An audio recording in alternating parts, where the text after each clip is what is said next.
Boa noite, senhoras e senhores.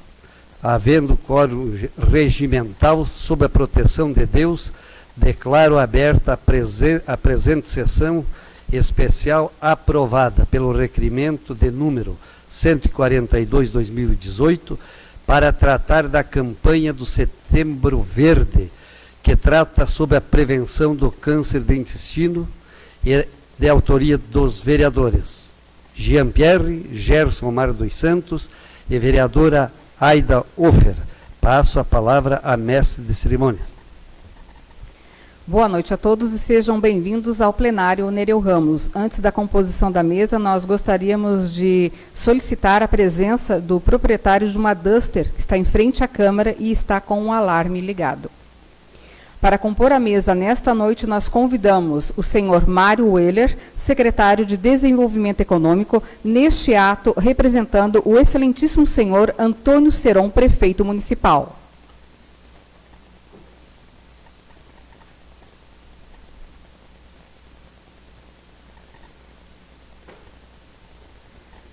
Cirurgião geral e coloproctologia, doutor Eduardo Palma.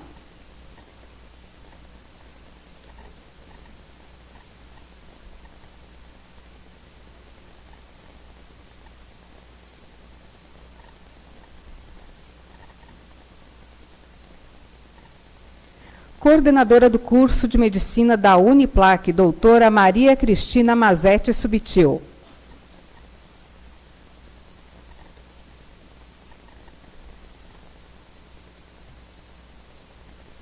Coordenadora do curso de enfermagem da Uniplac, senhora Andréa Cristine Borges.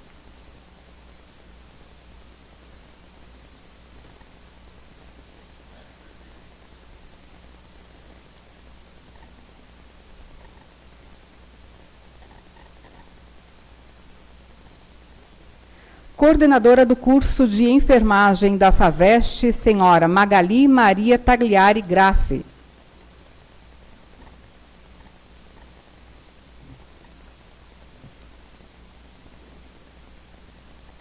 Convidamos também a professora Silvana Bortoloso, representando neste ato a coordenadora do curso de enfermagem SEDUP, senhora Silvia Cassiana Miguel.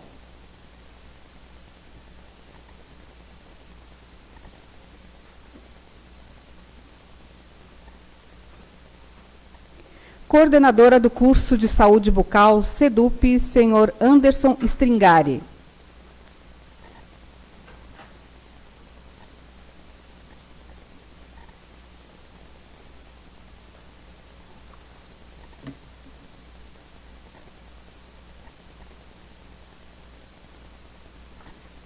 Neste momento, nós queremos justificar a ausência dos vereadores David Moro e Aida Ofer por compromissos agendados anteriormente.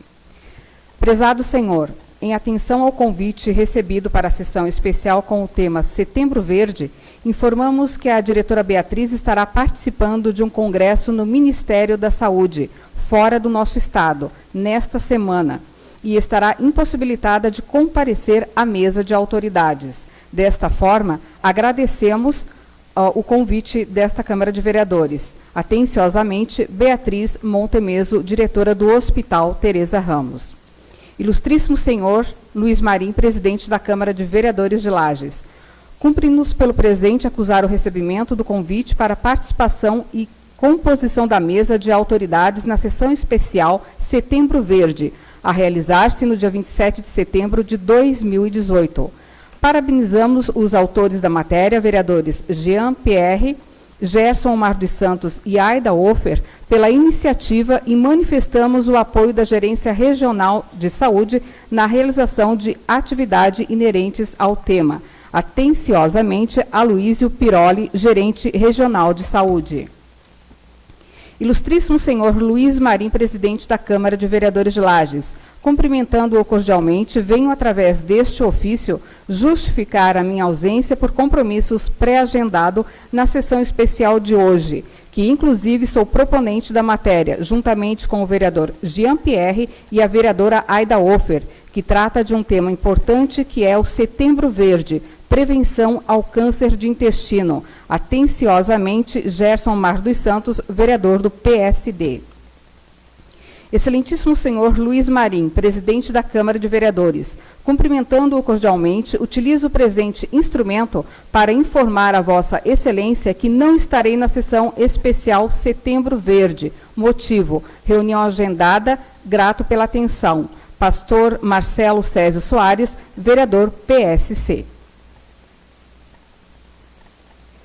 Nós registramos a presença nesta sessão especial do senhor Juliano Polese, vice-prefeito de Lages, doutora Priscila Palma, senhor Antônio César Arruda, secretário de Administração e Fazenda, doutor Pedro Sherman, Clínica Oncológica Anini, José Américo do Amaral Palma, representando o Laboratório Palma, curso técnico de saúde bucal do SEDUP Renato Ramos, juntamente com o professor Aldemir e professor Roberto, senhor Valdir Gobi, diretor da Secretaria de Assistência Social e Habitação, neste ato representando o senhor Samuel Ramos, secretário de Assistência Social e Habitação, a turma de enfermagem do SEDUP Renato Ramos e a senhora Silvana Vogel, supervisora da Agência do Banco da Família Lages.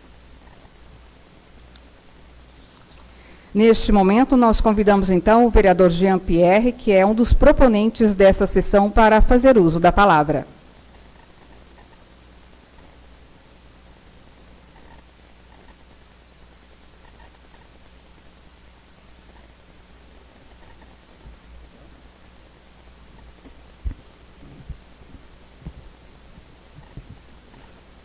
Muito boa noite, senhor presidente, cumprimentando a vossa excelência.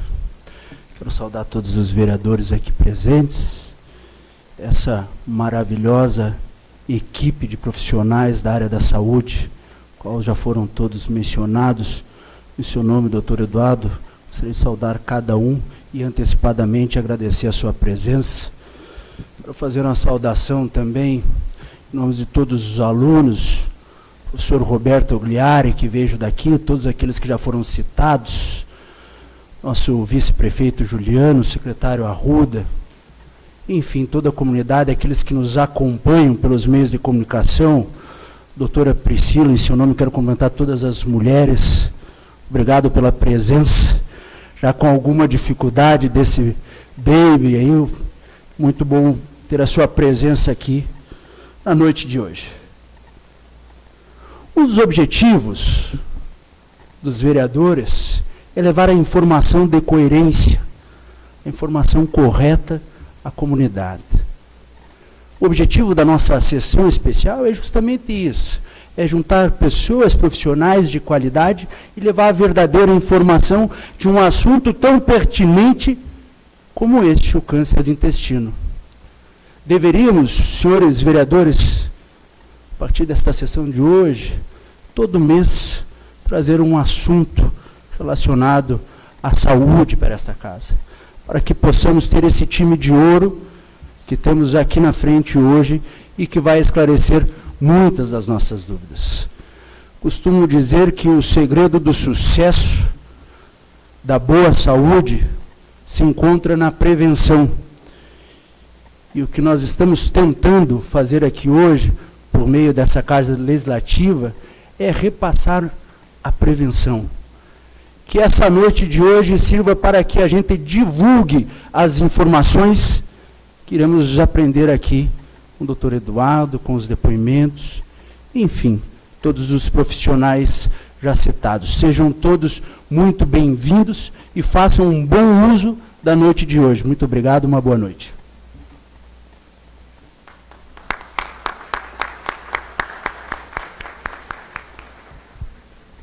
Registramos a presença da doutora Márcia Vaz, do doutor José Emílio Menegatti e alunos do curso de enfermagem da Unifavest. Nós passamos a palavra ao presidente da mesa, que dará continuidade aos trabalhos. Eu quero convidar o vereador Jean Pierre, proponente da matéria, que dê continuidade aos trabalhos.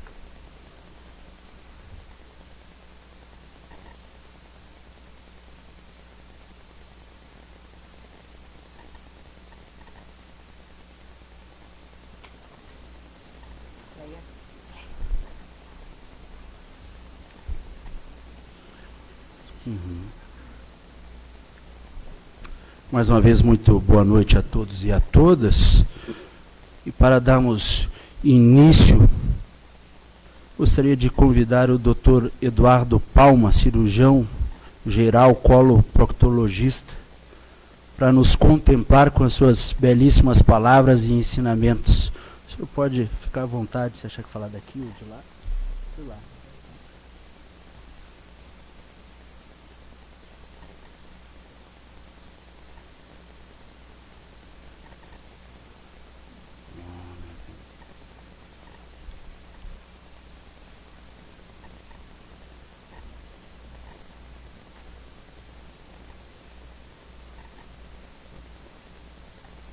Poderia passar a projeção, por favor? Muito boa noite a todos. Vereador Luiz Marim, presidente dessa casa, em cumprimentando o senhor, gostaria de cumprimentar todos os demais vereadores, autoridades e presentes nesta sessão. Em especial agradecer ao vereador Jean-Pierre, vereador Gerson e vereadora Aida, que foram os proponentes dessa matéria. E agradecer de forma bastante especial a oportunidade de estar nessa casa, né, a casa que representa o povo, e a gente fica muito honrado, dentro da nossa profissão, da nossa área de atividade, de ter a oportunidade de falar um pouquinho para vocês sobre o nosso dia a dia, sobre essa doença tão importante que está se tornando cada vez mais frequente. Então, gostaria de falar algumas palavras para vocês na noite de hoje, a respeito do Setembro Verde, o que é essa campanha. Eu gostaria de declarar que não tem conflitos de interesse. Seguinte, por favor. Como é que surgiu essa questão do Setembro Verde, pessoal? Bom, alguns anos atrás, foi fundada em Santa Catarina, na cidade de Joinville, a Sociedade Catarinense de Coloproctologia. Temos a honra de ter sido um dos membros fundadores. E a partir de então, principalmente o grupo de Blumenau, na pessoa do Dr. Roland, e o pessoal de Itajaí e Florianópolis, eles começaram a levantar essa bandeira da prevenção do câncer de intestino e intitularam com esse nome de Setembro Verde. Produziram material e realizaram, então fizeram começaram a fazer essa campanha, principalmente no litoral. O ano passado, especificamente no ano de 2017, nós, juntamente com a nossa equipe da nossa clínica lá, levantamos a bandeira. Bom, se o litoral está fazendo, nós precisamos fazer isso em Lages também. Né, nós somos referência em alta complexidade para câncer da nossa região e do Alto Vale. Atendemos bastante pacientes, operamos muito pacientes, infelizmente operamos muito pacientes com câncer na nossa região. Então a gente resolveu topar em aceitar esse desafio de trazer essa campanha para cá. E a partir disso, então, a Clinicol, nossa equipe, vamos fazer essa campanha. Seguinte, por favor. E a gente, nessa vida, não faz nada sozinho, então saímos em busca de apoiadores.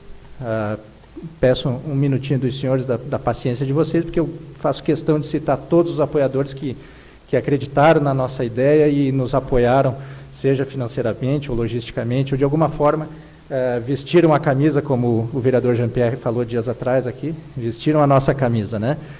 Então, o Banco da Família, que entrou esse ano, a Câmara de Vereadores do município de Lages, que o ano passado abriu esse mesmo espaço, e agora novamente, a Clínica Ana Carolina, a Clínica Ânimo, na pessoa do Dr. Pedro, que aqui está, a Clínica SEAD, na pessoa do Dr. Álvaro Kramer, a Clínica Le Santé, a GTS do Brasil, esse ano também abraçou a nossa causa, o Hospital Teresa Ramos, Instituto Dorvalino Comandoli, na pessoa do Alexandre, que aqui está também, nos honrando com a sua presença, o Laboratório Biocito, Laboratório Palma, na presença do Dr. Zé Américo, meu pai, que aqui está, a Prefeitura do município de Lages, através da Secretaria do Meio Ambiente, que nos apoiou na pessoa do secretário Tchatchá em colocar a cruz do Morro da Cruz em verde, a catedral em verde também, vou mostrar isso para vocês em breve. A Sociedade Brasileira de Endoscopia Digestiva, capítulo Santa Catarina, o senhor Mário Heller de Souza, nosso querido vereador Marião, que aqui está também, compondo essa mesa, e os seus colaboradores, a sua equipe, que não mediram esforços em fazer isso acontecer, principalmente na pessoa do nosso querido Belezinha, que aqui está hoje à noite também. Supermercados Miatã, que nos deu um outdoor ali junto na esquina da Belisário Ramos com a Duque de Caxias, ali próximo ao Pão do Pedro. A Unicred Lages, a Unimed Lages e a Uniplac, que também nos deu apoio logístico e e um outdoor dentro das dependências da Uniplac. Faço questão, acho que isso é questão de justiça, e tomara que essa lista, ano após ano, fique cada vez maior. Seguinte, por favor. Então, essa é a realização, essa é a arte produzida, que gentilmente é cedida pela Sociedade Catarinense de Coloproctologia e Sociedade Brasileira, e que nós temos a oportunidade de reproduzir aqui. Então, essa é a imagem do outdoor. Seguinte, por favor. Agora, aos pouquinhos, vou mostrar para vocês o que é essa realização, o que é essa campanha. Então, ali no lado direito é o outdoor dentro da Uniplac, e ali o outro outdoor na esquina da Duque de Caxias com a Belisário Ramos. Essa é uma das nossas ações. Seguinte, por favor. Esse é o folder que acredito que todos vocês receberam na entrada. A parte de frente, seguinte. A parte de fundos. Seguinte, por favor. As camisetas, né, que nós aqui temos, alguns dos senhores receberam, né, infelizmente a gente acho que não sobrou para todo mundo, e justiça seja feita com nossos colaboradores nas costas da camiseta. Seguinte, aqui a catedral, na verdade essa é uma imagem do ano passado da catedral, acho que esse ano houve algum probleminha, não deu, mas a cruz está verde lá, se vocês prestarem atenção na saída daqui, a nossa cruz do Morro Grande, nossos cartões postais da cidade estão em verde, em apoio à nossa causa. Seguinte, por favor. E aqui só mostrar, porque parece uma coisa local, que não é muito divulgado, mas aquela primeira imagem é a figueira da Praça 15, lá de Florianópolis, a Avan de Blumenau, aqui embaixo em Jaraguá do Sul, e mais aqui embaixo que tem aquele pessoal em Criciúma. Então, isso é uma campanha que está sendo feita em outros locais também. Seguinte. Isso aqui é uma coisa bastante interessante, infelizmente tem um custo alto e nós não podemos reproduzir ainda aqui, custa em torno de R$30 mil, que é um intestino gigante. Então, esse é o pessoal da equipe de Florianópolis, que lá no estacionamento do Continente Shopping, ali na beira da 101, então lá com a doutora Elisa, levando as crianças, né, para verem como é que funciona. É um intestino gigante que dá para caminhar dentro. Nosso sonho seria um dia termos fundos para poder trazer esse intestino e fazer uma ação semelhante a essa lá de Florianópolis. Seguinte, por favor. Então, só para mostrar para vocês o que está sendo feito em outros locais. E a nossa chamada principal é aquela ali, né? Você sabia que é possível prevenir o câncer de intestino? Pouca gente sabe disso. Mas existe uma prevenção? É necessário que exista prevenção? O que os números falam? O impacto dessa doença na população justifica que se faça? Justifica gastar com campanhas? Justifica a nossa presença na noite de hoje? É isso que eu vou tentar explicar para vocês. Seguinte, por favor. 2016, na revista Caras, na parte de saúde da revista Caras, veio essa chamada, essa reportagem. Caso você tenha mais de 50 anos, precisa pensar no câncer coloretal, né? Obviamente que no nosso meio, no meio médico, nós somos muito mais científicos, né? Temos essa obrigação, nós não usamos revistas, né? Para palestrar, para dar aula, enfim, para estudar. Então, por que eu trouxe a revista Caras, que é uma revista de grande circulação, a maioria dos colegas tem ela na sala de espera? Para mostrar que isso não é só mais uma conversa de médicos, né? Para mostrar que isso também já está começando a sair nos meios de comunicação. Mas isso aqui saiu em 2016 e esse slide já estava aqui na apresentação do ano passado. Seguinte. Mas aí em 2018, a Associação Americana de Câncer publicou no dia 30 de maio desse ano, publicou as diretrizes, os guidelines deles, trazendo essa chamada aqui, que no dia 6 de junho, quem tem essa Veja com essa capa em casa vai achar essa reportagem lá dentro. E o que eles dizem? Que o aumento da incidência do câncer coloretal levou a Sociedade Americana do Câncer a mudar a recomendação da idade dos exames preventivos da doença de 50 para 45 anos, ou seja, aquele slide prévio que falava em 50 anos já está ultrapassado. Hoje nós estamos falando de 45 anos, já baixou 5 anos.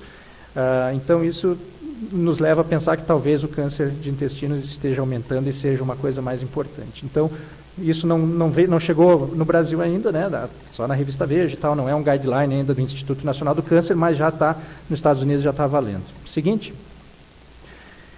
Bom, o que dizem os números oficiais? Isso aqui são as estimativas do Instituto Nacional do Câncer para 2018, então é uma coisa bastante recente, de acesso liberado a qualquer um dos senhores que queiram procurar na internet. Seguinte. E o que ele nos diz? Eu não sei se vocês conseguem enxergar com perfeição, mas ali na coluna do lado de cá são os 10 tipos, enfim, esse quadro fala dos 10 tipos de câncer mais comuns para 2018, né? Então, para homens, o câncer mais comum é a próstata, obviamente. Segundo lugar, traqueia, bronco e pulmão, que por causa do cigarro, obviamente. Terceiro lugar, colo e reto. Vejam, senhores, que ele é o terceiro lugar mais comum para homens, e para mulheres ele só perde para a mama, ele já ultrapassou o colo de útero. Então, são estimados para este ano 17 mil novos casos de câncer de intestino para homens e 18.980, 19 mil casos novos em mulheres. Isso chama bastante atenção porque vejam que existem campanhas preventivas para a mama, mamografia, o outubro rosa, enfim. Para a próstata a mesma coisa. Para o pulmão, o próprio fabricante do cigarro faz a campanha, porque ele é obrigado a colocar que cigarro mata no verso da carteira de cigarro. Para colo do útero existe o Papa Nicolau, a cada 6 meses as mulheres se preocupam com isso, e de câncer de intestino é uma coisa muito inicial, quase ninguém fala ainda sobre isso, é por isso que estamos aqui. Seguinte, por favor. Esse aqui é bastante números e é impossível que vocês analisem, mas na terceira coluna fala do câncer colo e reto por estado. Então, o último ali é Santa Catarina, eu sei que é difícil para vocês verem, mas fala ali 1.200 casos novos esse ano. Logo acima vem o Rio Grande do Sul com 3.180, não está muito fácil nem para eu olhar. Paraná, 2.000 e pouco, São Paulo... E vejam que à medida que vai subindo, na terceira coluna, à medida que vai subindo, vai diminuindo o número. Então, lá na região norte, o Acre tem 40 novos casos apenas esse ano, o Amapá 30, Amazonas 280, enfim. À medida que nós vamos vindo para o sul do Brasil, os números vão aumentando. O sul e sudeste do Brasil são os campeões do câncer de intestino no Brasil. Isso se deve aos nossos hábitos de vida, né, e a gente tem que valorizar isso. Seguinte, aqui também fala sobre essa questão da incidência. Santa Catarina está um pouquinho abaixo que Paraná e Rio Grande do Sul. Vejam que a cor de Santa Catarina é um pouquinho mais clara, tanto para homens quanto para mulheres. Seguinte, por favor. Então, baseado nesses números, nessas estatísticas que eu venho falando para os senhores, a resposta daquele primeiro slide lá, se existe uma prevenção, se é necessário que exista, a resposta é sim. O câncer do intestino é uma doença elegível, é uma doença que se faz necessária que haja medidas para prevenção. Por ser de alta prevalência, porque é possível que ela seja detectada numa fase pré-clínica, porque ela é passível de tratamento curativo em alguns casos, em muitos casos, e que ela dispõe de metodologia eficaz para ser pesquisada. Bom, chegamos a essa conclusão que precisamos fazer uma campanha preventiva. E agora, o que fazer? Seguinte, por favor. Obrigado. Então, existem duas maneiras. Na nossa vida, no dia a dia, o que nós vamos fazer, e para isso precisamos conhecer e evitar os fatores de risco, e a prevenção médica dirigida, é aquela que eu vou no médico fazer uma prevenção. Então, eu tenho duas prevenções, a minha prevenção do dia a dia, dentro dos meus hábitos de vida, dos meus costumes, do que eu me cuido, da minha saúde, e aquela prevenção que o médico vai dizer para mim como fazer. E nós baseamos isso em 3 pilares da prevenção do câncer, para o câncer de intestino. Seguinte. Então, a prevenção está baseada principalmente na mudança de comportamento e conscientização da população, aqui estamos nós, rastreamento do câncer e lesões precursoras do câncer, e que seria o padrão ouro, né, que todos nós gostaríamos, de um tratamento rápido e acessível a todos indistintamente. Seguinte. O que vem acontecendo? Está havendo mudanças no perfil demográfico, principalmente com o envelhecimento da população. Isso é notório nos últimos 50 anos. Isso se deve a várias razões. Primeiro, o processo de urbanização populacional, as pessoas... Acabou meu tempo? Pode continuar. Processo de urbanização populacional, a industrialização e o avanço da ciência e tecnologia. Em todas as áreas, mas aqui, claro, nós vamos focar nos avanços da ciência e tecnologia para a saúde, para principalmente tratamentos cirúrgicos. Seguinte. E aqui só para mostrar para vocês como é que é essa evolução da pirâmide etária. Isso aqui são dados do IBGE. Então, essa era a pirâmide etária para homens e mulheres na década de 80. Tá? Em 1980, vejo que ali abaixo dos 20 anos, essa pirâmide é bastante grossa. À medida que vai chegando até os 80 anos, praticamente nós não tínhamos população dos 75 aos 79 anos. As pessoas morriam antes. Tá? Seguinte. Perdão. Essa aqui é a pirâmide etária para 2015. Vejam que já mudou bastante. ela já ficou um pouco mais estreita dos 0 aos 4 anos até os 10 anos, e ela começou a ficar mais gordinha ali dos 30 até os 59 anos, e lá em cima dos 75 aos 79 ela começou a engrossar também. Seguinte, e essa é a previsão do IBGE da pirâmide etária brasileira para 2050. Vejam que vai diminuir o número de jovens e vai aumentar bastante o número de idosos. Isso é uma preocupação grande, os geriatras vão... Muito obrigado. Os geriatras vão ter bastante trabalho no futuro, e isso inclusive até questão de previdência, financiamento e etc. Todavia, então, se nós... Pode só voltar ali um pouquinho, por favor.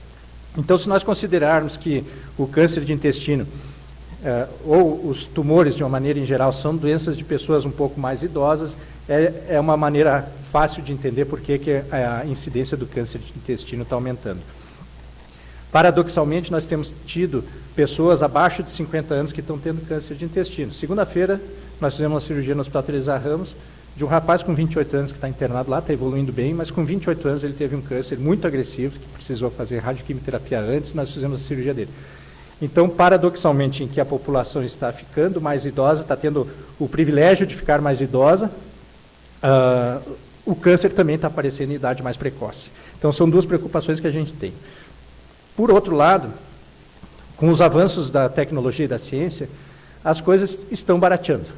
Por mais que se mostrem números de déficit e do valor que se gasta com a saúde progressivamente está ficando mais barato, o acesso. Agora, há pouco aqui atrás, antes de começar a sessão, eu comentava que quando eu comecei minhas atividades em Lages em 2002, não tinha nenhum aparelho de ressonância magnética em Lages. Os pacientes que precisavam de uma ressonância magnética por joelho, por qualquer razão, tinham que ir a Joaçaba, era o lugar mais próximo que tinha ressonância. Nós não tínhamos radioterapia, pacientes que precisavam fazer radioterapia, os oncologistas que estão aqui sabem, nós tínhamos que mandar os pacientes a Florianópolis, depois eles voltavam para se operar, muitas vezes não voltavam, se operavam lá e tal, mas tinha todo esse desgaste de ficar em casa de apoio, etc. Então, a Lages evoluiu, graças a Deus, mas a ciência no mundo, de uma maneira geral, até nos eletrodomésticos, né? Na nossa infância, tinha uma televisão, Telefunken na sala, né? E era para a família inteira. Hoje, o acesso a esses eletrodomésticos, essa ciência e tecnologia está ficando mais barata. Então, a previsão é que para o futuro a ciência está chegando, a tecnologia aplicada à medicina chegou num ponto de ser extremamente cara, né? E ela progressivamente vai ficar mais barata, como tudo isso vai dar mais acesso para a nossa população conseguir fazer os exames. Seguinte, por favor. Voltando àquilo, então, um dos pilares, fatores do dia a dia, fatores de risco genéticos, conhecer a história familiar, né, do que o seu avô morreu, seu pai morreu, o que eles tinham, seus primos, enfim, conhecer a história da sua família. Lembrando aos senhores que quando a pessoa chega para nós e diz que ela foi adotada, que não conhece a sua família, nós consideramos ela como uma pessoa de risco para câncer. Fatores dietéticos, carnes vermelhas, por isso que explica por que no sul nós temos mais câncer do que no norte, porque o Acre mesmo é o estado brasileiro que menos come carne. E o Rio Grande do Sul tem uma incidência maior, porque é o estado que mais come carne. Carnes vermelhas industrializadas, aqui entra aí os salames e assim por diante. Gorduras, álcool, dieta pobre em cálcio, dieta pobre em fibras integrais. Alterações comportamentais, tabagismo, estresse e sedentarismo. A gordura corporal, isso já foi identificado como um fator isolado, porque tem muitas pessoas que têm uma dieta bastante gordurosa, mas são magras, né?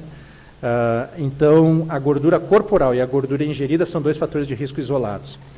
A constipação, intestino preso, tem alguns trabalhos afirmando ou tentando afirmar que aquelas fezes em contato prolongado com a parede do intestino pode, a longo prazo, levar isso à transformação para câncer. E as doenças inflamatórias intestinais, retocolite ulcerativa, doença de Crohn, sabe-se hoje que acima de 8 a 10 anos de doença, e essas doenças, em particular essas duas doenças, começam geralmente na adolescência, pacientes jovens. Então, muitas vezes, um paciente que com 15 anos foi diagnosticado com uma retocolite, aos 25 anos eu já preciso dizer para ele que ele tem um risco significativo de desenvolver câncer com relação à população em geral. Então, eu preciso conhecer isso, saber disso, falar isso para os meus pacientes, e os pacientes também conhecer se na família tem alguém com retocolite doença de Crohn. Seguinte, por favor.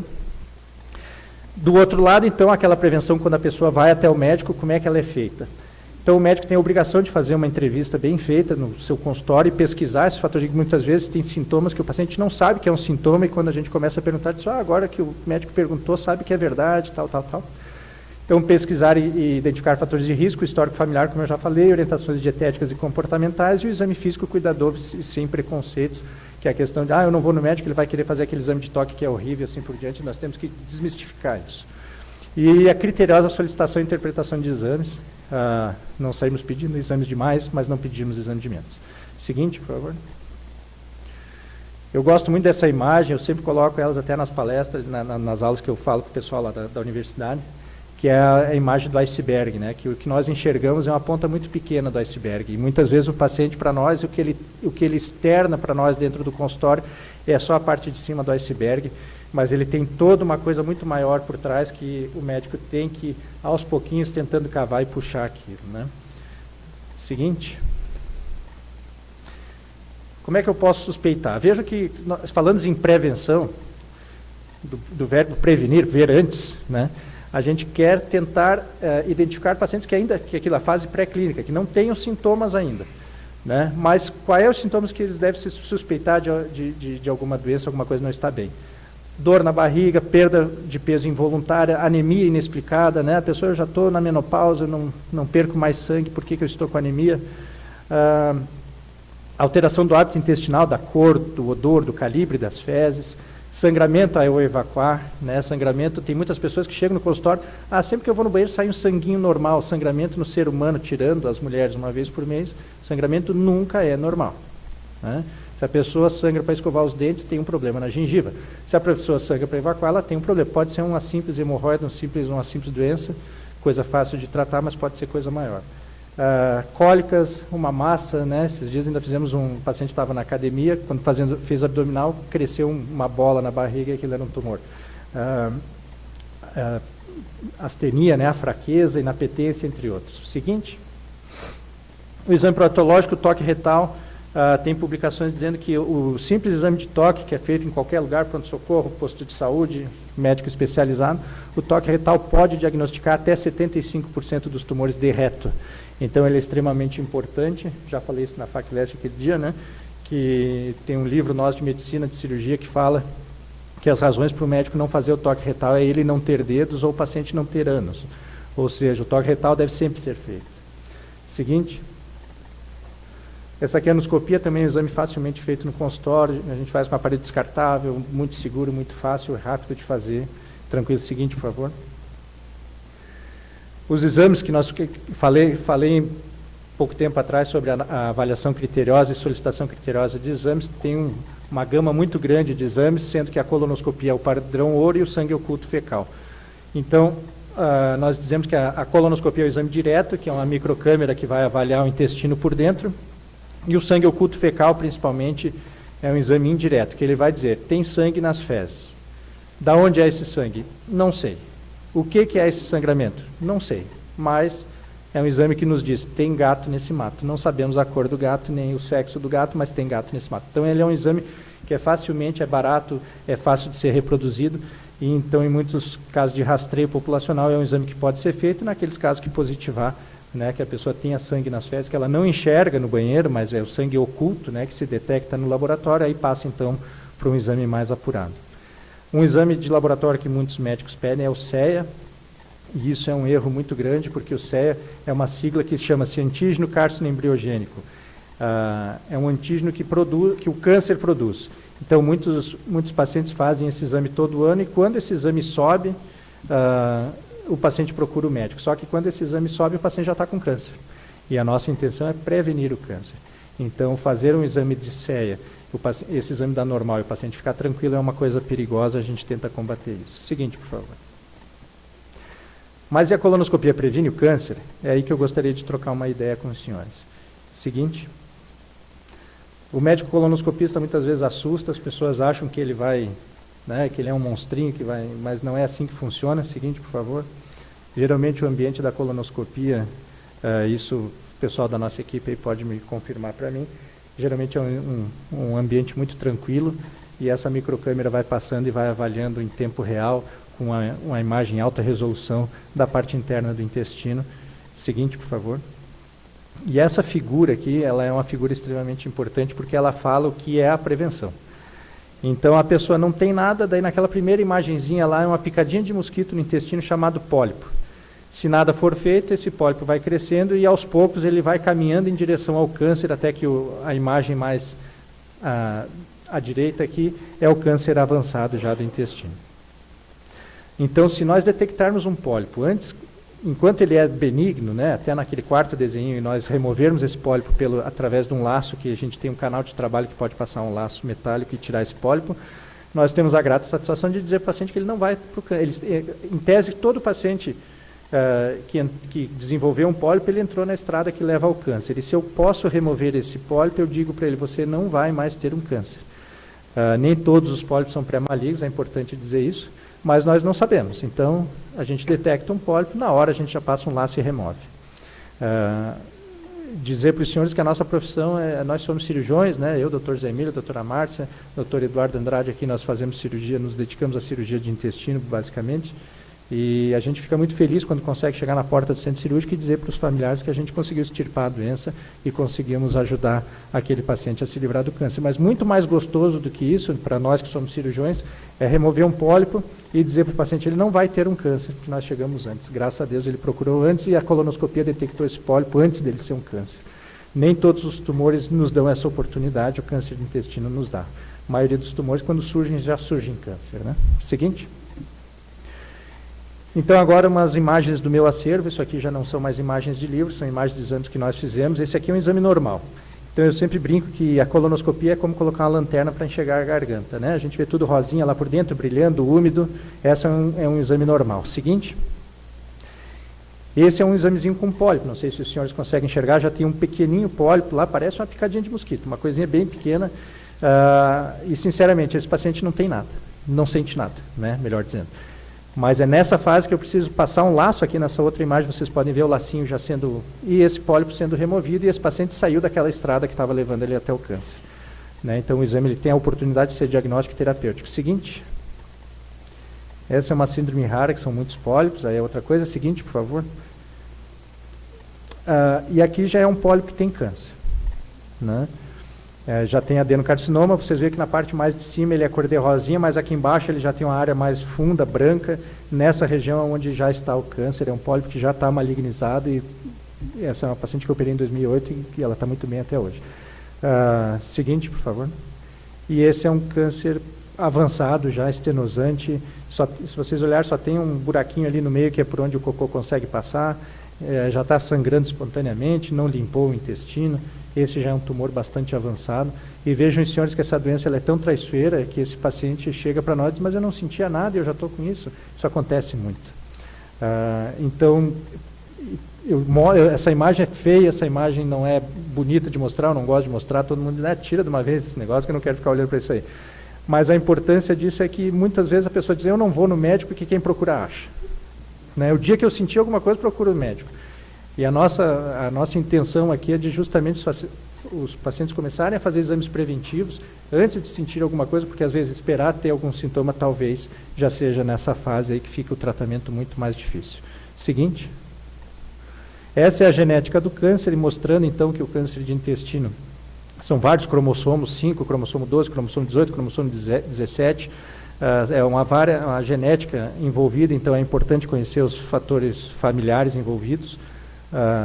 Não vamos entrar em detalhes, mas sempre que a gente tira um pólipo, a gente manda para o laboratório nos dá uma classificação da displasia, que é a caminhada que faz o pólipo até virar câncer. Na classificação de Viena, os pacientes chegam muito angustiados. O que quer dizer Viena 4.1? O que quer dizer um Viena 3?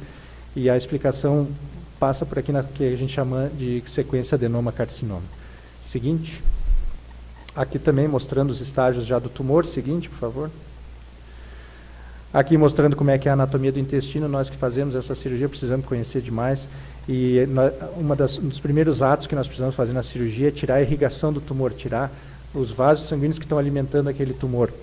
E isso a gente faz ligando a artéria lá na aorta e tirando toda a irrigação daquela parte do intestino. Então, muitas vezes o tumor tem 2 centímetros, nós tiramos 30 centímetros do intestino. E os pacientes nos questionam, mas por que tirou tanto? Eu tirei porque a primeira coisa que eu tive que fazer foi tirar a alimentação desse tumor. Seguinte. Aqui mostrando um pouquinho mais aonde que nós precisamos amarrar para tirar os segmentos intestinais na cirurgia. Então, a anatomia O cirurgião que se presta a fazer essa cirurgia tem que conhecer muito bem a anatomia, seguinte. E também, outro fator é que quando se tira um pedaço do intestino, essas bolinhas são os linfonodos, né? Popularmente conhecido por ínguas. A Organização Mundial de Saúde diz que ao fazer uma cirurgia de intestino tem que ser removido pelo menos 12 linfonodos, que é o primeiro lugar para onde o tumor vai criar raiz, vai dar metástase. É para esses linfonodos, então para que a gente remova a cadeia linfonodal, muitas vezes a gente precisa tirar toda aquela gordura amarela que tá nutrindo o intestino, e essa é a explicação do que se faz uma cirurgia radical. Se eu vou tirar um pedaço do intestino por uma diverticulite ou uma outra doença benigna, eu não preciso fazer essa cirurgia radical. Nos casos dos pacientes, como eu já citei, que fazem radioterapia ou quimioterapia antes da cirurgia, aí a radioterapia queima um pouco desses linfonodos, aí se aceita menos do que 12. Caso contrário, nós precisamos tirar 12. Seguinte. Aqui também mostrando a veia que está tirando o sangue do tumor e levando principalmente para o fígado, essa veia azul que está subindo ali, que nós precisamos amarrar no início da cirurgia, ela também. Precisamos fazer ligadura alta dessa veia para que não tenha risco de espalhar células tumorais na cirurgia. Cirurgia bastante delicada, complicada, demorada, mas é o que nós gostamos de fazer também. Seguinte. Aqui são os pedaços do intestino, só falando um pouquinho da cirurgia, mas sem entrar em detalhes para os senhores, que muitas vezes vocês veem que tem uma boca para fora, que é quando a gente precisa muitas vezes deixar o paciente com colostomia. Seguinte. Novos avanços da cirurgia, como eu havia falado no início, que é a cirurgia videolaparoscópica, em que tem uma recuperação mais rápida, uma cirurgia esteticamente melhor, tão radical quanto a cirurgia aberta, e que as novas tecnologias têm nos possibilitado nos últimos anos aplicar, e nós já temos aplicado isso na nossa realidade aqui em Lages. Seguinte, por favor.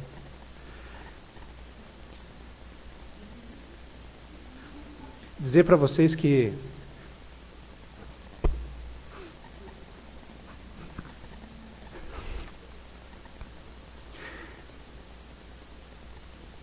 perdão. Então, cada vez que eu falo disso, do tumor, vou pedir permissão do pai para falar isso.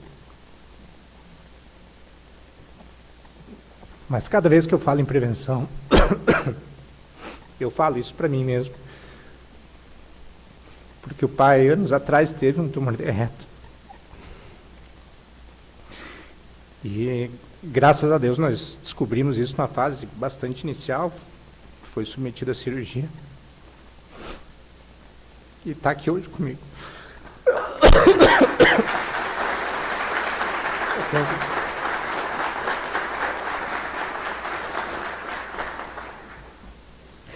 Então eu sei que eu sou parte do grupo de risco, né? E a historinha, ele não vai gostar de eu falar, mas a minha secretária disse: seu pai ligou aqui no consultório, ele pediu que se tiver alguma amostra grátis, ele quer.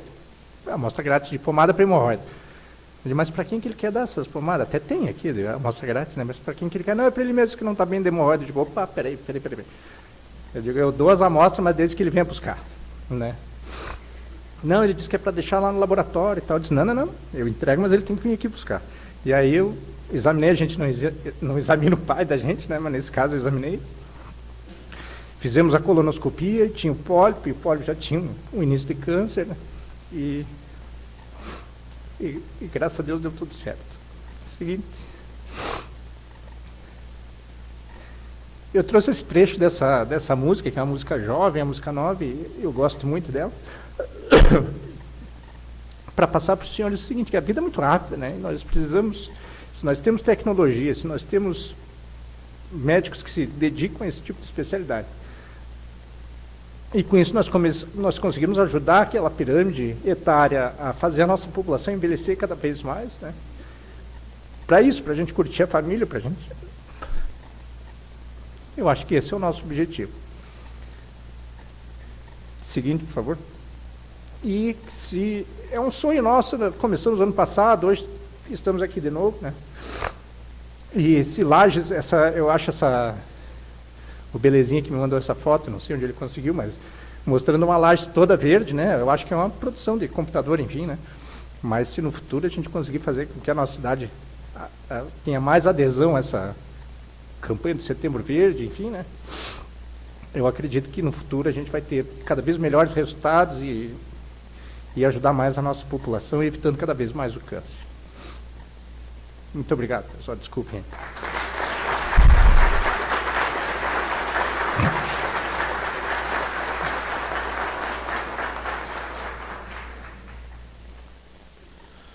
Dando continuidade nos trabalhos, gostaria de registrar e agradecer a presença dos alunos do curso de enfermagem da Uniplac, técnico de saúde bucal, enfermagem do SEDUP, os alunos da FAVEST. Registrar a presença da aluna Rafaela, que representa a 4ª fase do curso de enfermagem da Uniplac. Também agradecer e registrar a presença do Dr. Marcelo Cheron, Dr. Charles Córdova Pinto. Sejam sempre bem-vindos a esta casa, e antecipadamente parabenizar pelas belíssimas palavras do Dr. Eduardo, dizer que conte sempre com essa casa para transmitir informações de qualidade, como a gente acabou de observar aqui. Gostaria de chamar até a nossa tribuna o senhor Alessander Comodoli, que foi um paciente do Dr. Eduardo Palma, para fazer um relato da sua experiência.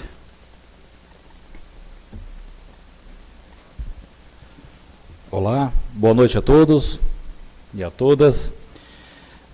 Primeiro queria fazer uma correção. Eu não fui paciente do Palma, eu continuo sendo, né? Paciente do Palma.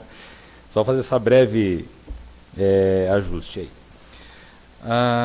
Vou contar um pouco do relato da minha vida, do que eu terminei vivenciando, que resume tudo isso que o Palma acabou de falar. Infelizmente eu conheci todos esses procedimentos médicos da pior forma possível, né? Mas eu gostaria de separar minha fala aqui em 5 partes, muito rapidamente, tá? A primeira delas, sobre o diagnóstico. Eu sempre fui uma pessoa muito saudável, muito ativa.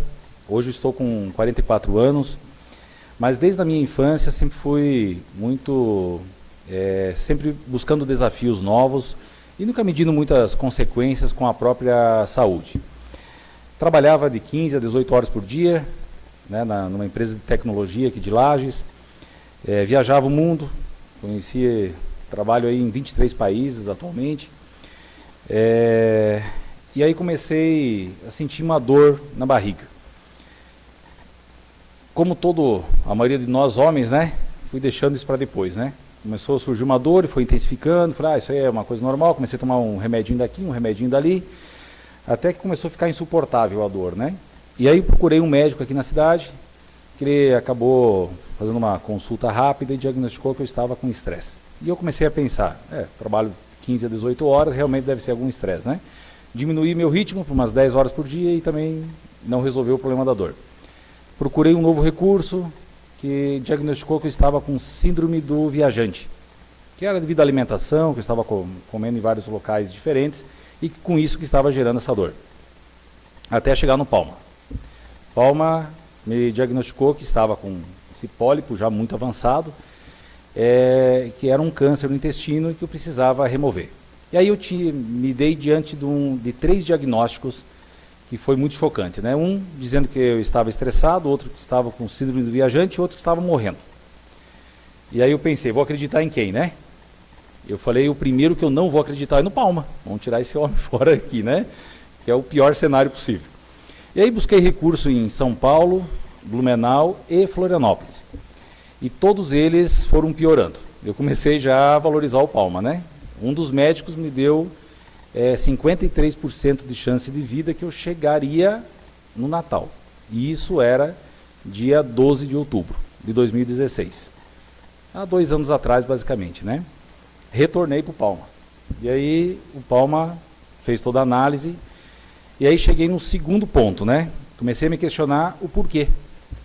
Acredito que todos que passam por isso, a primeira pergunta que se vem em mente é: por que eu, né?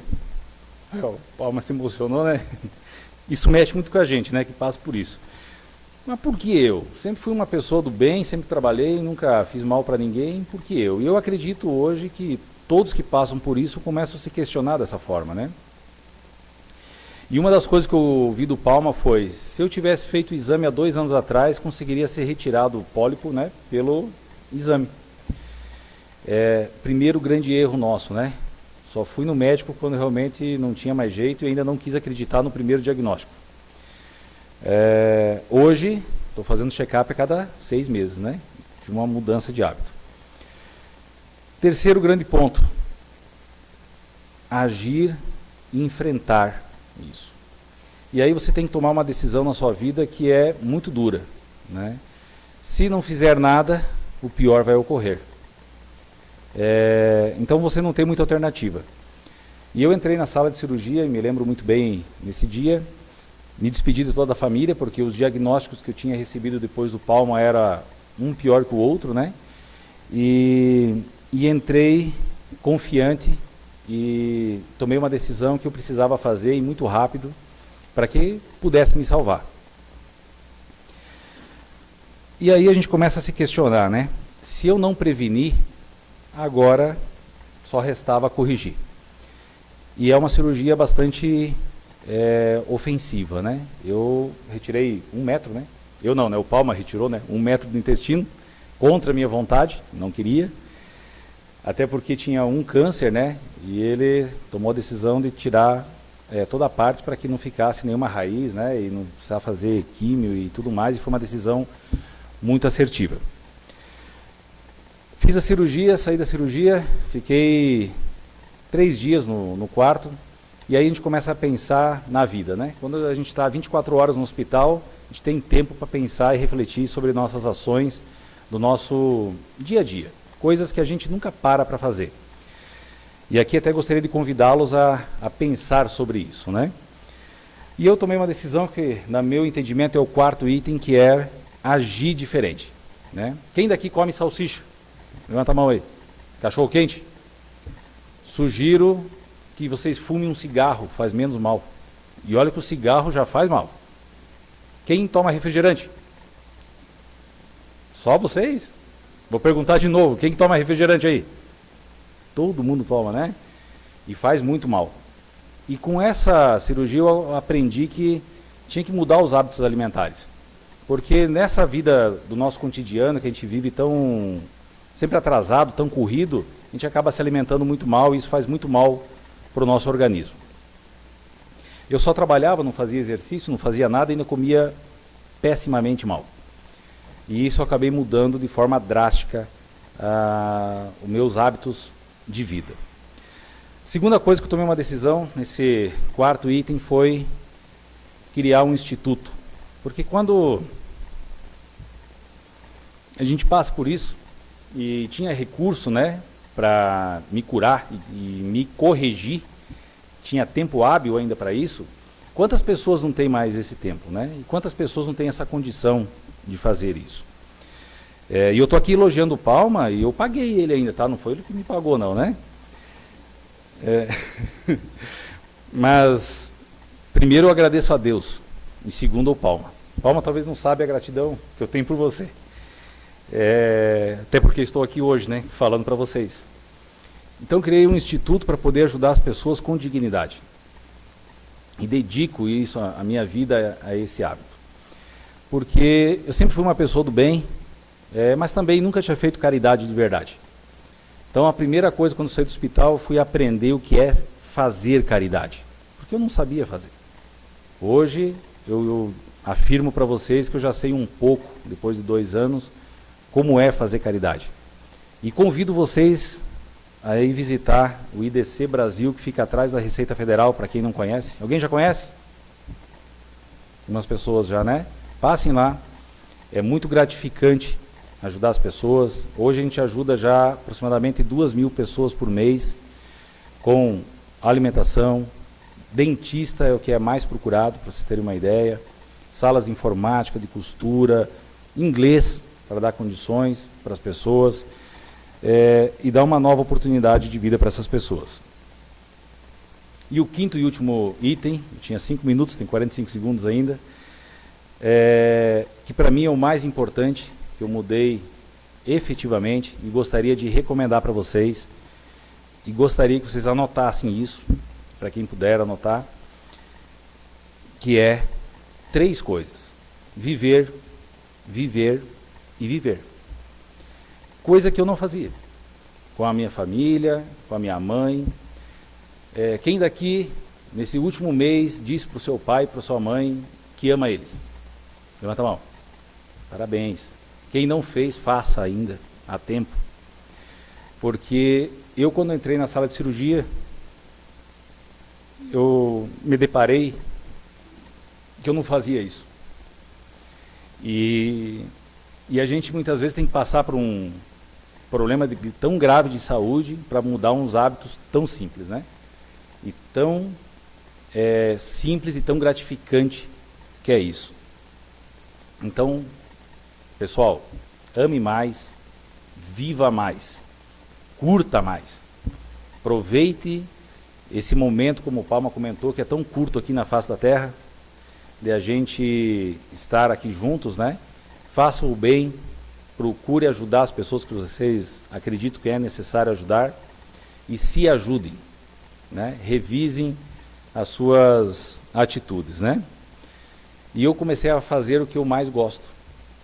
Logicamente, não fiz nenhuma atitude abrupta, né? De mudar radicalmente, mas me planejei e agora no final do segundo ano estou mudando totalmente os hábitos de vida e de alimentação. Muito obrigado a todos aí. E obrigado, Palma, mais uma vez.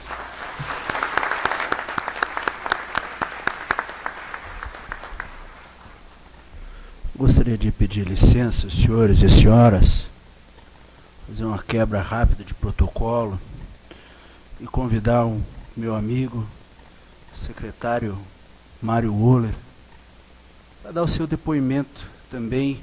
Ele, doutor, que foi um dos grandes provocadores também para que acontecesse esta sessão, não poderia me furtar e chamar para nos contemplar com as suas palavras também.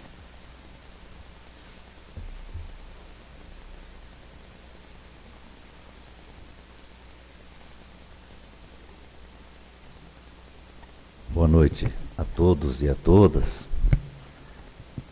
Vejo muitos amigos, muitas pessoas queridas. Que bom te ver, fazia tempo, né? Que legal. A nossa advogada médica. Que bom. Quero agradecer ao nosso vice-prefeito por ter concedido esse espaço à minha pessoa, abriu mão para que eu pudesse estar aqui na mesa. A presença do Arruda em nome de todos os da prefeitura. Quando a gente vê uma campanha como essa, nós estamos tendo essa oportunidade de vir aqui contar, olha, nós conseguimos. Às vezes pode dar uma conotação errada. Não.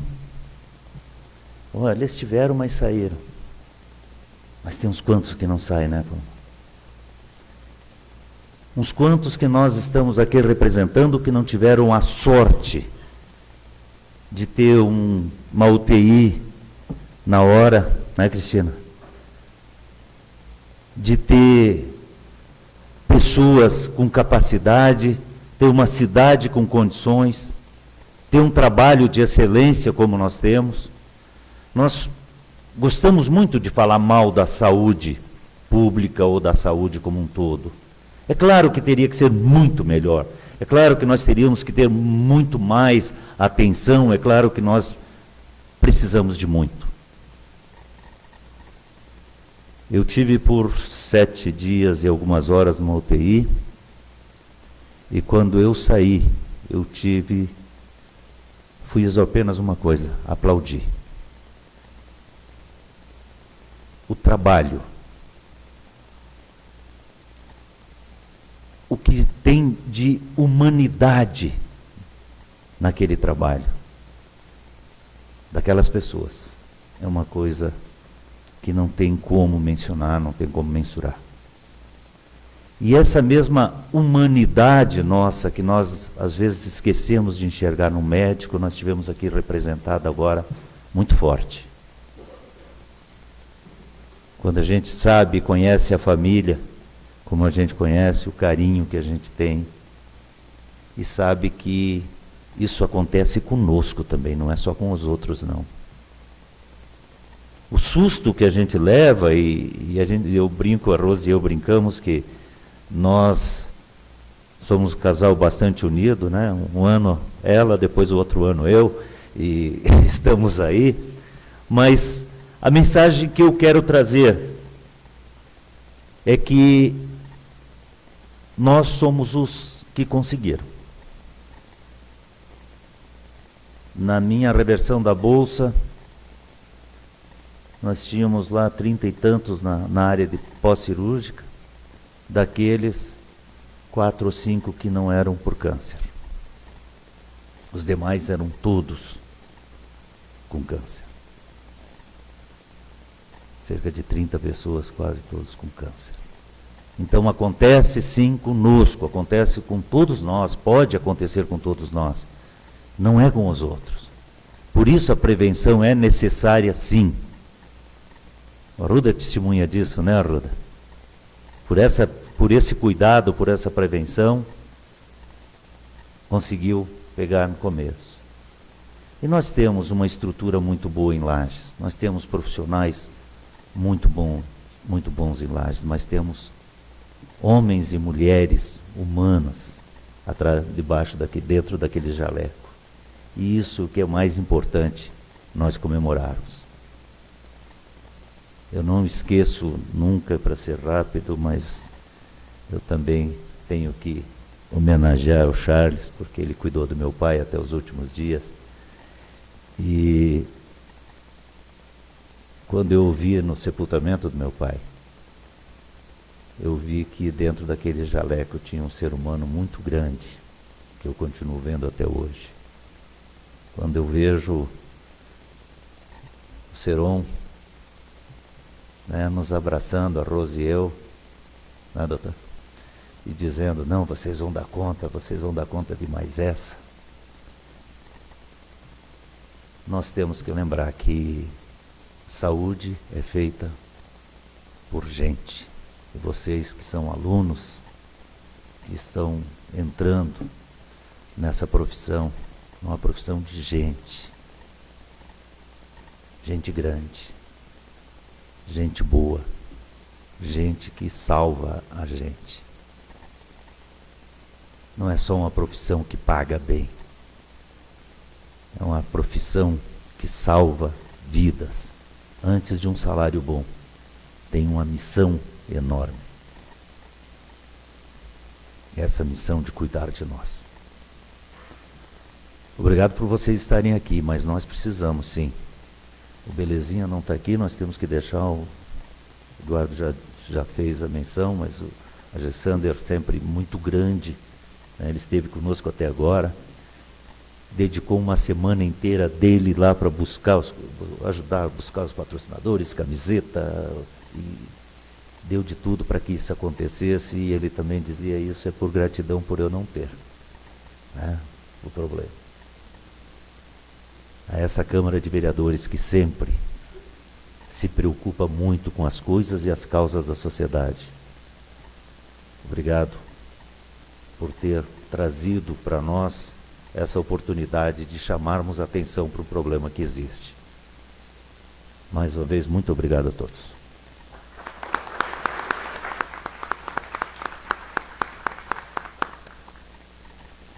Quero saudar ainda mais uma vez o vice-prefeito Juliano, doutor Pedro, da Clínica Anime, doutora Priscila, doutora Márcia Vastos, doutor José Emílio, todos os alunos presentes, secretários. Convidar para deixar também a sua mensagem a coordenadora do curso de Medicina da Uniplac, doutora Maria Cristina.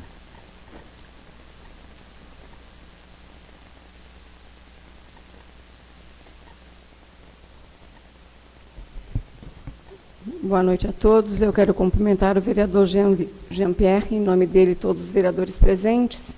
Cumprimentar o meu colega e amigo Eduardo Palma e todos os meus colegas médicos presentes. Cumprimentar também os estudantes, a toda a comunidade que se faz presente.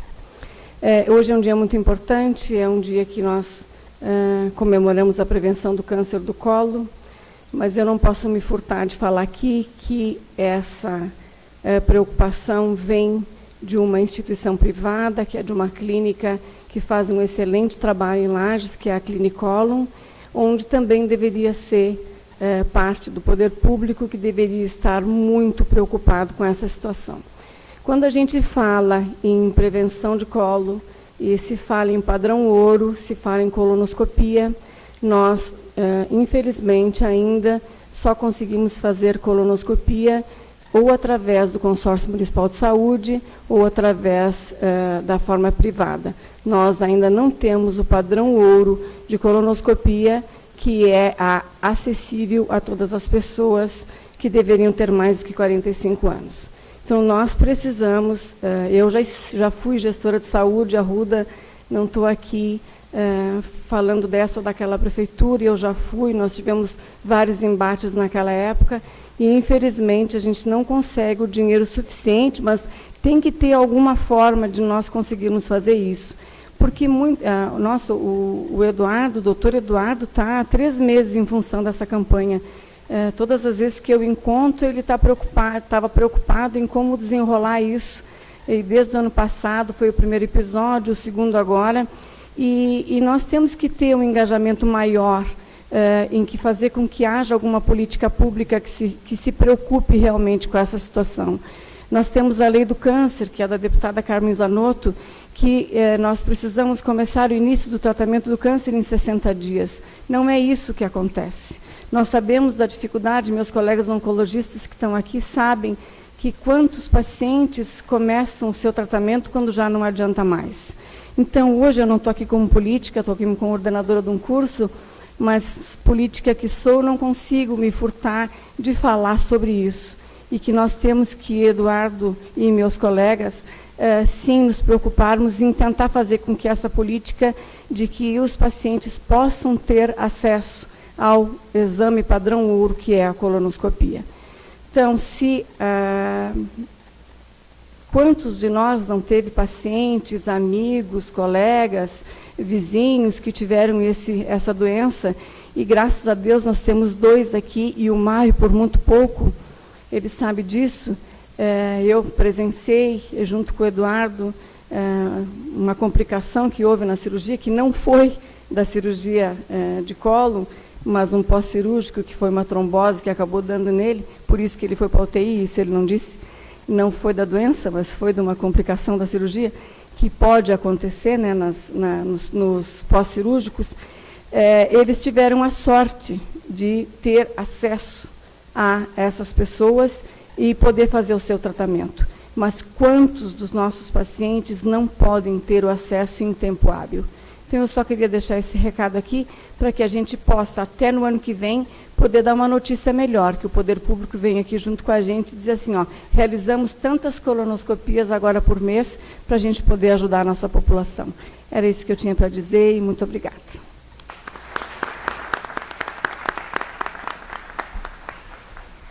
Quero agradecer a presença dos vereadores Moisés, vereador Jair, vereador Maurício, que estava aqui até agora há pouco, aqueles que, infelizmente, não puderam estar aqui hoje por compromissos já agendados. Gostaria de convidar a coordenadora do curso de enfermagem da FACVEST, a senhora Magali Maria, também deixar o seu recado.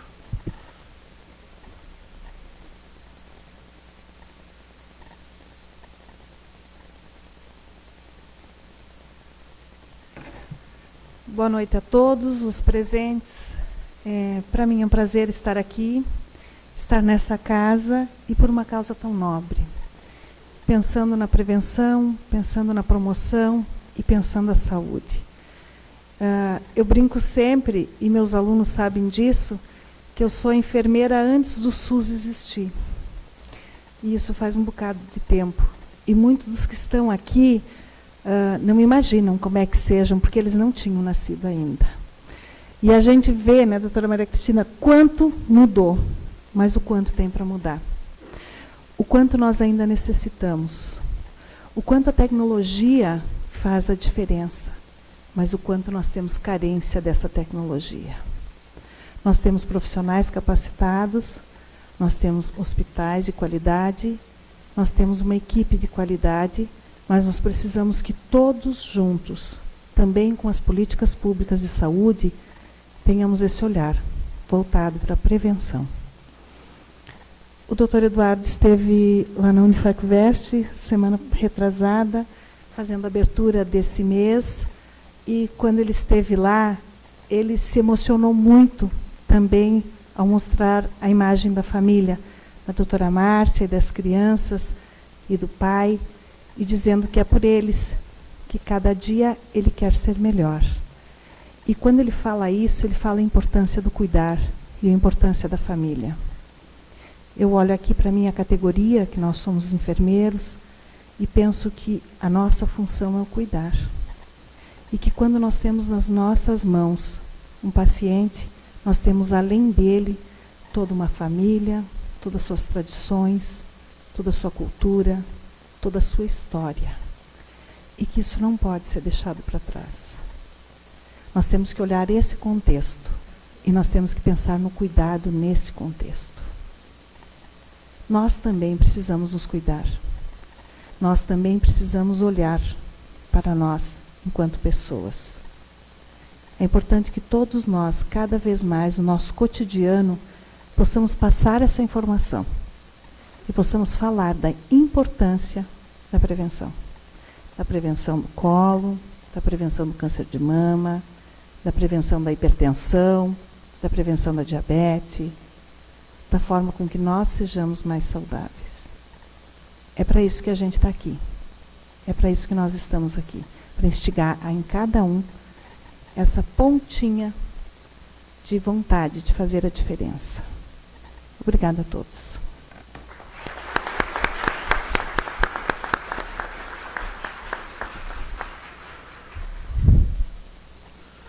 Gostaria de agradecer a presença do nosso doutor Eduardo Palma, também da doutora Maria Cristina,